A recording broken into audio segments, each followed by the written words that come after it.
ಎಲ್ಲ ಪ್ರೀತಿಯ ಬಂಧು ಮಿತ್ರರಿಗೆ ನಮಸ್ಕಾರ. ಮೈಸೂರಿನ ಮಹಾರಾಣಿ ಸೆಲ್ಯೂನ್ ಕೋಚ್ನ ವಿಶೇಷತೆಗಳು. ಕರ್ನಾಟಕ ರಾಜ್ಯದ ಮೈಸೂರು ವಸ್ತು ಸಂಗ್ರಹಾಲಯದಲ್ಲಿ ಮಹಾರಾಣಿ ಸೆಲ್ಯೂನ್ ಕೋಚ್ ಮೈಸೂರು ಅರಸರ ಐಷಾರಾಮಿ ಪ್ರಯಾಣದ ಪರಂಪರೆ ಎತ್ತಿ ಹಿಡಿಯುತ್ತದೆ.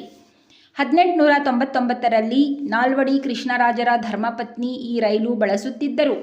1979ರಲ್ಲಿ ಭಾರತೀಯ ರೈಲ್ವೆ ಇಲಾಖೆ ಮೈಸೂರಿನಲ್ಲಿ ಮಹಾರಾಣಿ ಸೆಲ್ಯೂನ್ ಎಂಬ ಹೆಸರು ಕೊಟ್ಟಿತು.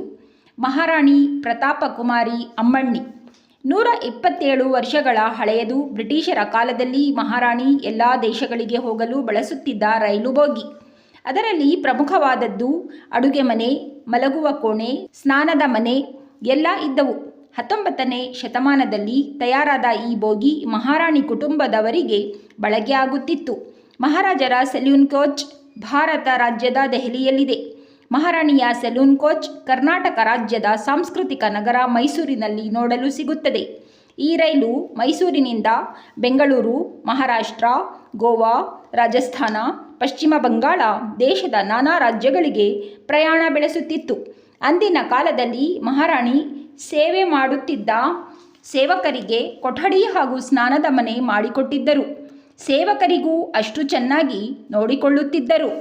ನಾವು ಎಲ್ಲೇ ಹೋದರೂ ಸ್ವಚ್ಛತೆ ಬಗ್ಗೆ ಗಮನ ಕೊಡಬೇಕು. ಮುಟ್ಟಬೇಡಿ ಎಂದು ಫಲಕ ಹಾಕಿದ್ದರೂ ಅದರ ಒಳಗೆ ಹೋಗಿ ಬೀಳಿಸಿ ನೋಡಿ ಬರುತ್ತೇವೆ. ಜನರು ಜಾಗೃತರಾಗಬೇಕು. ಬಂಧುಗಳೇ, ಲೈಕ್, ಶೇರ್, ಸಬ್ಸ್ಕ್ರೈಬ್ ಮಾಡಿ.